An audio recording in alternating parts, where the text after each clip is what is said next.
Welcome to NTD News. I'm Tiffany Meyer. Here are today's top stories. With no further response from Iran, President Trump set about urging NATO to get more involved in Middle East stability. Meanwhile, Mike Pence says America was safer than before now that Soleimani is no longer a threat. Chinese officials are headed to the White House this month to sign Phase 1 of the US-China trade deal. President Trump says he'll visit Beijing for Phase 2. Lawmakers are urging the U.S. to sanction Chinese human rights abusers following the release of a bipartisan commission's report. And Ukraine's president pays tribute to those killed in yesterday's plane crash in Iran. He vows to uncover the reason behind the crash, which killed all passengers and crew on board.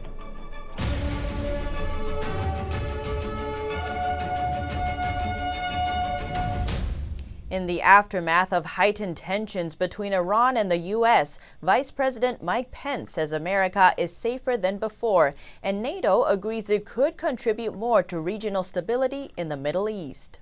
Recent events indicate that military action is at a standstill between the U.S. and Iran over the killing of top Iranian General Soleimani. President Trump, in his speech on Wednesday, said in his own words that Iran appears to be standing down, and the fact that we have this great military and equipment, however, does not mean we have to use it. We do not want to use it. Iran's foreign minister on Wednesday wrote on Twitter that the barrage of missiles Iran fired at U.S. bases concluded measures of Iran's self-defense. Influential Iraqi Shiite cleric also said the crisis taking place in Iraq was over, and he urged militia groups not to carry out attacks. Senate lawmakers at a classified briefing sought more details on the intelligence that led to the order to strike last Friday. The Pentagon's original statement on January 2nd said that Soleimani was actively developing plans to attack American diplomats and service members in Iraq. Soleimani was also responsible for the attack on December 27th and the attack on the U.S. Embassy in Baghdad. Vice President Mike Pence said in an interview with CBS late on Wednesday, "I believe we're safer today than before President Trump ordered our military to take out Qasem Soleimani." The president spoke with NATO Secretary General Jens Stoltenberg over the phone. They agreed that NATO could contribute more to regional stability and the fight against international terrorism, and agreed to stay in close contact on the issue. Oil prices fell today as fears of an escalating U.S.-Iran conflict ease off. How is the tension impacting oil prices, and where is it going? NTD's Catherine Wen breaks it down for us. Oil prices stabilized on Thursday after a wild swing on Wednesday. It jumped to an almost 4-month high at the news of Iran's missile attack, but has been mostly retreating since then as the two countries quickly ratcheted down tensions. So if both parties say, if what they're saying is true, that that's the extent of the tit-for-tat response, then we're not going to see an impact. And in fact, the WTI price has gone back down to the very same price it was before General Soleimani was killed. Park says Iran might still take action through its proxies, which could impact oil supply. For example, try to block the Strait of Hormuz, an important waterway that links Middle East oil to the world. But the British Navy is already escorting ships through the strait, and he says a long-term blockage isn't likely. Park adds that the U.S. is much more self-sufficient in oil now, makes it less of a concern. There's no doubt that they have less concern about impact of supply, because it's likely that that you're not going to see long lines at gasoline stations as you saw in the 1970s. And there's a lot of production, not only in the U.S., but in many other places around the world. OPEC represents a lesser percentage of world production than they used to represent.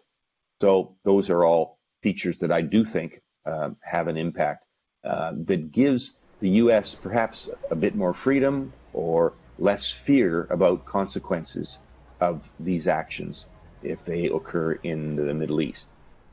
One cause for concern, Park says, is we are burning and using more oil and gas than we are discovering.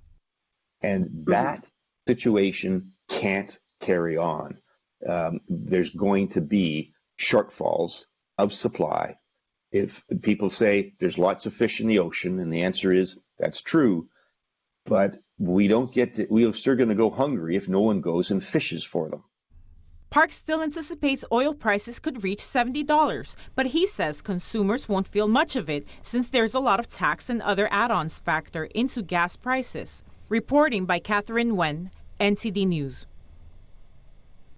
After the U.S. killed Iranian military leader Soleimani, the response from China, another key player in the Middle East, has been quite muted. The Chinese regime called for dialogue, not escalation.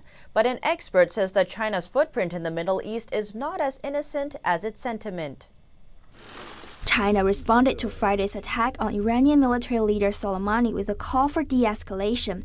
But according to China expert and former Defense Department staff Joseph Bosco, the Chinese Communist regime is not the reasonable peace-loving mediator it makes itself out to be. He said China wants to use Iran to distract President Trump from focusing on the Indo-Pacific and tackling the threat from the Chinese regime, and that China's support might be a big factor in Iran's recent provocations. Days before Soleimani's killing, China, Russia, and Iran hosted a joint military exercise. It's the first time Iran joined an event like that since its 1979 Islamic Revolution. The more crises the U.S. has to deal with elsewhere in the world, the better it is for China's strategic interests as they see them. China has been quietly selling weapons to Iran, pouring in cash to buy its oil, and undermining U.S. sanctions on Iran. Iran's defense imports come mainly from Russia and China. They want to present the image of being a responsible stakeholder, international player that tones down conflicts rather than stirring them up. But behind the scenes, they really are stirring up trouble in a lot of places. This September, the U.S. imposed sanctions on several Chinese entities and individuals for transferring oil from Iran. In 2018, the U.S. charged the CFO of China's tech giant Huawei for allegedly trading with Iran. Bosco said that the way China uses Iran to distract the U.S. is the same as how they have treated North Korea.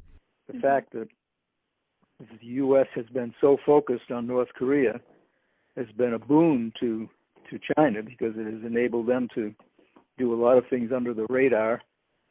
After the tragedy of 9/11, the U.S. shifted its focus from checking Beijing to cracking down on terrorism in the Middle East. Since then, the Chinese Communist regime has seen extensive growth and expansion. Penny Zhou, NTD News. A federal appeals court has ruled that the Trump administration can pull $3.6 billion from the military budget to fund a border wall. In September, the Secretary of Defense authorized diverting construction funds from the Defense Department to 11 wall projects on the southern border with Mexico. But last month, a lower court blocked the move. The administration appealed, and now in a 2-1 ruling, the Fifth Circuit Court of Appeals reversed the ruling. The decision marks a victory for the president, but the case is still ongoing. The administration plan has gotten pushback from numerous groups and states. They argue the administration circumvented Congress to pay for Trump's wall.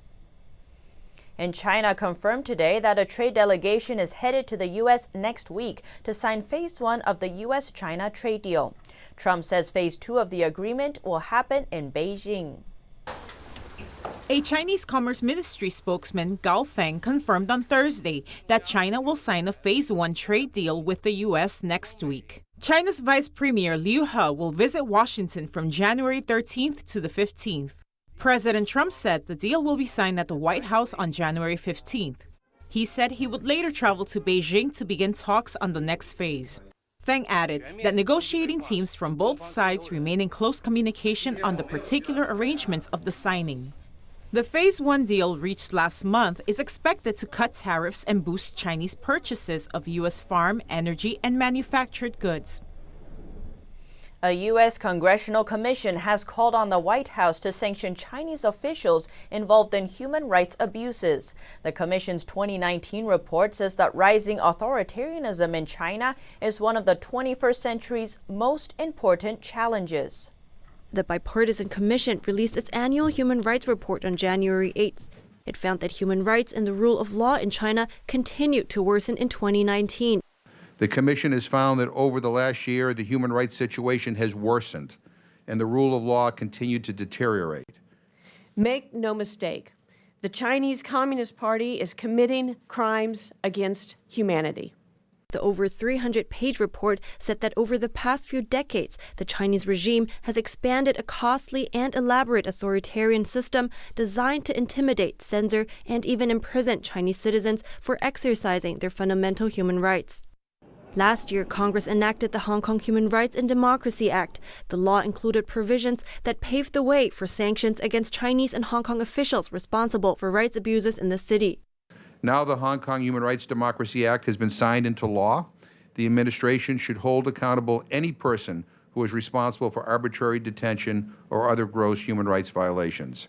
Now we're calling on the president to faithfully and aggressively implement it, and I believe he will. The report also mentioned that, as in previous years, the Chinese regime sustained suppression of faith groups, such as practitioners of Falun Gong, a meditation system for the mind and body. A report from Falun Gong information website minghui.org confirmed 69 practitioners were killed in 2018. Lawmakers on the commission also say that more needs to be done to stop Chinese Communist regime's practice of forced organ harvesting. Falun Gong practitioners continue to face horrific conditions in detention, including violence, forced drug administration, sleep deprivation, and other forms of torture. We bring attention to it continually. We believe, frankly, must be done to stop it. This year's report will be submitted to President Trump and Congress. Reporting by Kitty Wang, NTD News. Ukraine's President Volodymyr Zelensky said in his tribute to plane crash victims that he will be sure to find the cause of the plane crash that happened in Iran early yesterday, which killed all 176 people on board. Undoubtedly, the priority for Ukraine is to identify the causes of the plane crash. We will surely find out the truth. For this purpose, a thorough and independent investigation will be conducted in accordance with international law. Zelensky advised his people to have patience and refrain from manipulation, speculation, conspiracy theories, and hasty evaluations regarding the plane crash in Iran. He also declared January 9th as a day of national mourning. Zelensky ended his visit to Oman and returned to Ukraine, laying flowers at an airport there where a makeshift memorial had been set up for the 9 airline crew members who were killed in the incident. According to an initial report by Iran's civil aviation organization, the crew on board the Ukrainian plane never made a radio call for help and were trying to turn back for the airport when the plane went down. Eyewitnesses on the ground and crew on another passing flight described seeing the plane on fire before crashing. While the timing of the disaster has led some aviation experts to wonder whether it was brought down by a missile, U.S. intelligence officials said there was no immediate evidence it was shot down. And an update on the investigation. Media reports are coming in that U.S. intelligence sources say they believe the airplane was hit by a missile, but by mistake. They say the plane was hit accidentally amid Iranian strikes aimed at U.S. forces in Iraq. But these reports have not been independently verified. Up next, the EU's top Brexit negotiator says the Brexit transition deadline is too tight. More on what he plans to do when we return.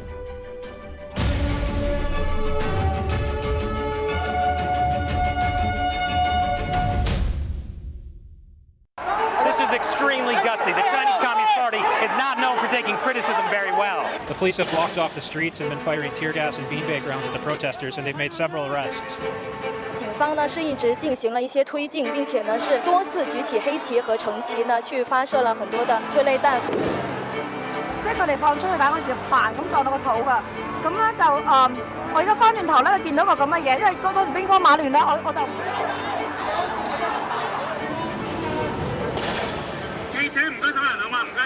That's the media liaison. They're telling us that we need to get out of here. They're telling the press to leave.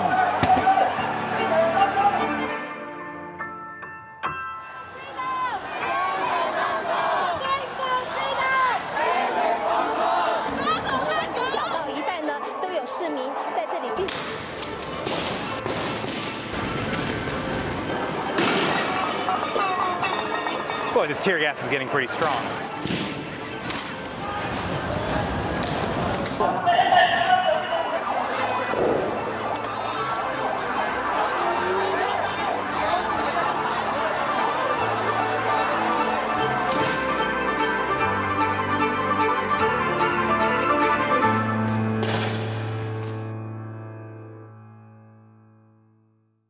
When you look at TV networks in America, a soundbite and fight-it-out culture prevails on news and commentary programs. As a Canadian, I'm fascinated with America, and I wanted to offer American thought leaders an opportunity to share their thoughts in a deep dive format where we can explore their ideas together.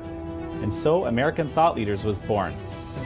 The world's most brilliant thinkers believed that open discourse was the key to greatness. However, all around the world, we see that discourse is being stifled, and political agendas have subverted media. The Epoch Times launched its Global Thought Leaders program to bring back this great tradition of free thought. As the host of American Thought Leaders, every week I interview some of the most intriguing minds on the most pressing issues of our time. Be sure to check out our new episodes every week.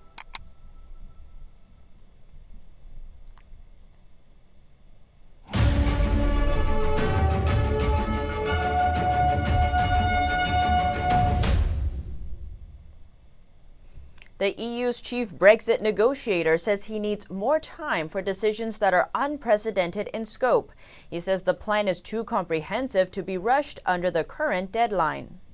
The EU's chief Brexit negotiator said the future relationship between the EU and the UK will take longer to decide. He says the 11-month transition period won't be long enough because the things to be decided on are too complex. We will strive for a partnership that goes well beyond trade, and it's unprecedented in scope, covering everything from services and fisheries to climate action, energy, transport, space, security, and defense. The UK is set to leave the EU on January 31st and then enter a transition period that lasts until December 31st.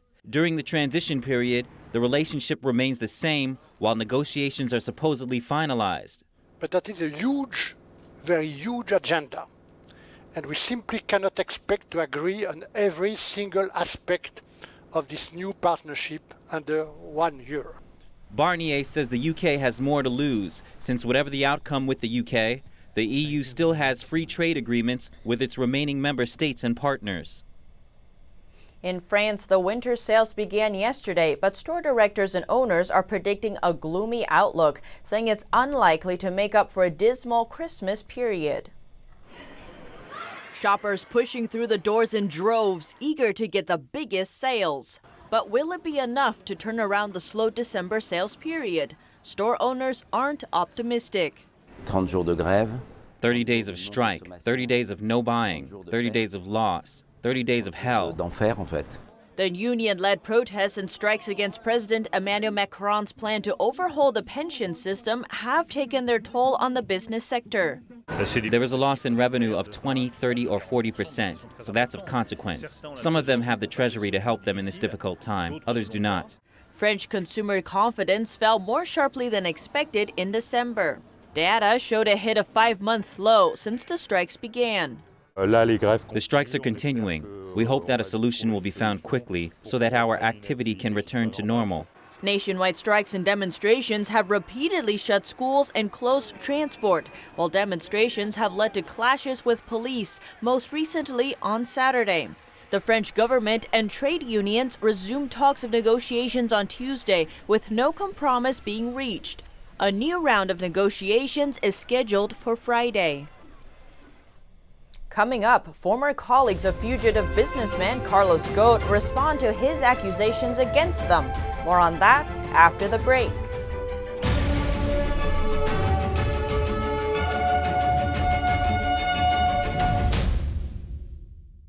We are being censored. America's news outlets no longer provide the truth.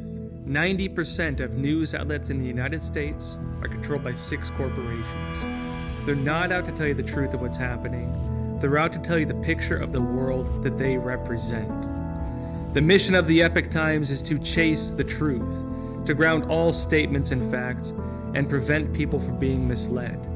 The Epoch Times is independent. We're not controlled by any special interests, and we never will be.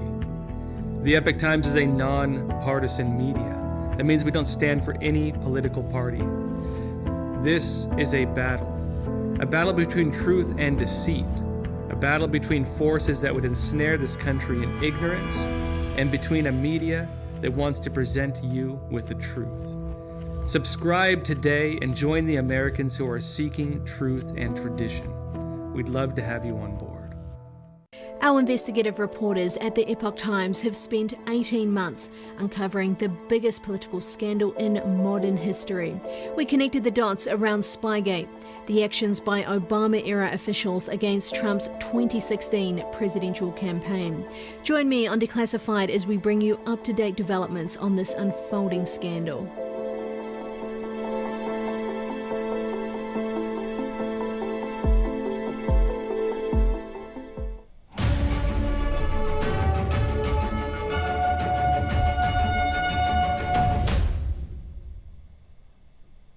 Australian authorities urged another mass evacuation across the heavily populated southeast today as a return of hot weather fanned huge wildfires.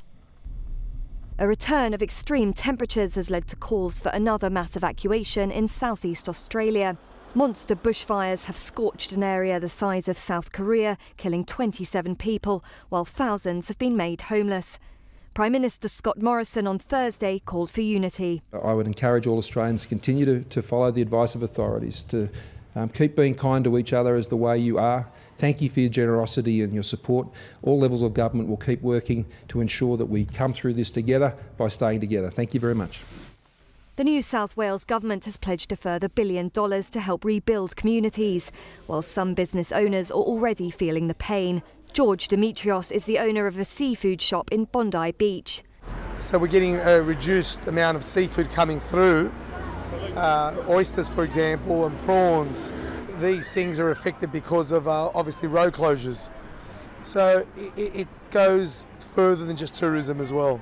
As thoughts of the crisis hung in the air, hundreds of hip-shaking Elvis fans began their annual pilgrimage to the Elvis Festival. Revellers gathered at Sydney's railway terminal before catching the Elvis Express to the rural town of Parkes. Although the town has not been directly affected by the bushfires, many have cancelled their trip. Elsewhere, Australian cricket captain Tim Payne and spinner Nathan Lyon visited firefighters to lift their spirits. The sports stars visited a town devastated by fires over the weekend, with some homes burnt to the ground. The fires are expected to continue until Australia experiences solid rainfall. Ex-Nissan colleagues hit back after Ghosn had accused them of a conspiracy against him. Japan's Justice Minister Masako Mori also weighed in, reprimanding Ghosn for criticizing Japan's legal system. Former colleagues of ex-Nissan boss Carlos Ghosn say they're in complete disbelief and that they've been double-crossed by the chairman turned fugitive. On Wednesday, he gave a searing press conference in Lebanon and rounded off a list of names he alleges were involved in a plot against him. They included Ghosn's one-time second-in-command, Hiroto Saikawa, and hours later, Saikawa hit back. He was my trusted boss, and we were heavily betrayed by him once. This time I feel I've been greatly betrayed by him for the second time. Ghosn escaped Japan even though he'd been barred from leaving the country. He was on trial there for charges of financial misconduct. The fallen chairman escaped to Lebanon because he believed he was, quote, a hostage by a rigged Japanese system. Japan's Justice Minister blasted Ghosn for those comments. He has been propagating both within Japan and internationally false information on Japan's legal system and its practice.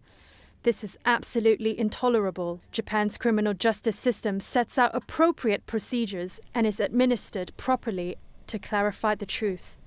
Ghosn said on Wednesday he would stay put in Lebanon for now, which does not have an extradition treaty with Japan. Up next, Shenyun Performing Arts has been touring around the world for more than 3 weeks. Find out what attracts people to this unique show after the break.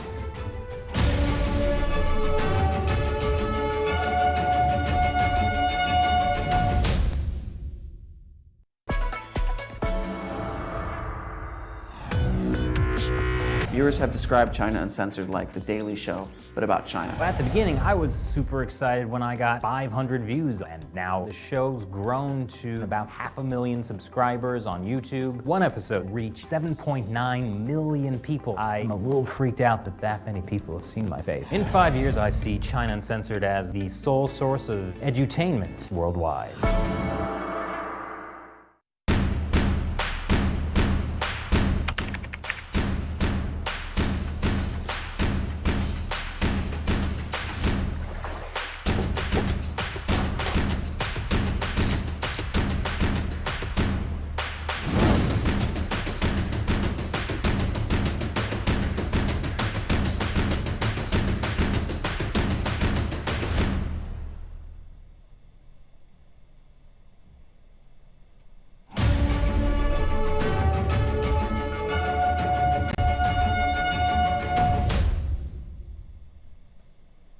In Israel, Starlings create mesmerizing formations called murmurations as they swoop across the winter skies. They look like shifting clouds with a fascinating effect.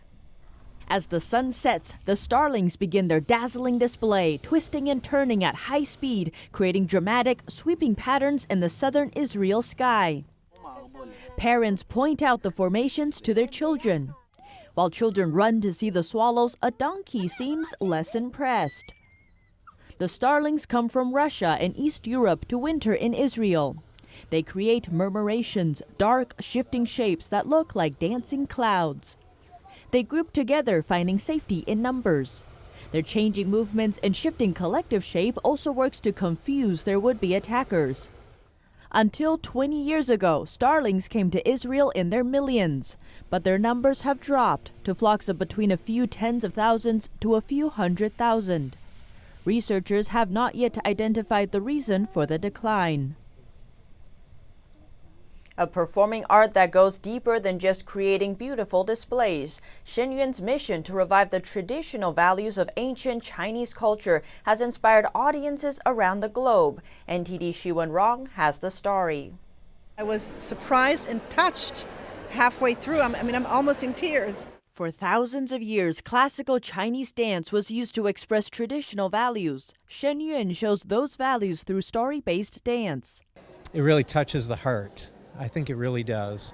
And I just can't believe, well, to me it's important that I think just everybody should experience this and should see the performance and actually feel the energy that comes from that.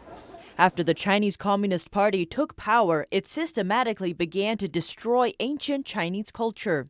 Even today, the regime continues to persecute people of faith. When people are telling you you're wrong, when people are telling you that you should be quiet, you should continue to speak up. You should continue to practice what you believe in, what makes you feel good. The audience felt enlightened after hearing that Shen Yun continues to revive those values by depicting stories of the current persecution of Falun Dafa, a spiritual discipline that focuses on meditation and moral improvement despite facing pressure from the regime. We live in times that we can't afford to deny what's going on in America, in China, in Europe, in Israel, in South America, wherever we are. We have to stand up and speak the truth. The audience said that Shen Yun has something that stands out from other performances. Leaving this performance, I feel extremely peaceful. I feel healed to an extent in which I want to explore the practice further. Shen Yun artists follow an ancient Chinese tradition. They believe that cultivating the heart is the way to create art that is beautifully sublime. You'll come for the art, for the colors, for the movements, and you will leave inspired by humanity.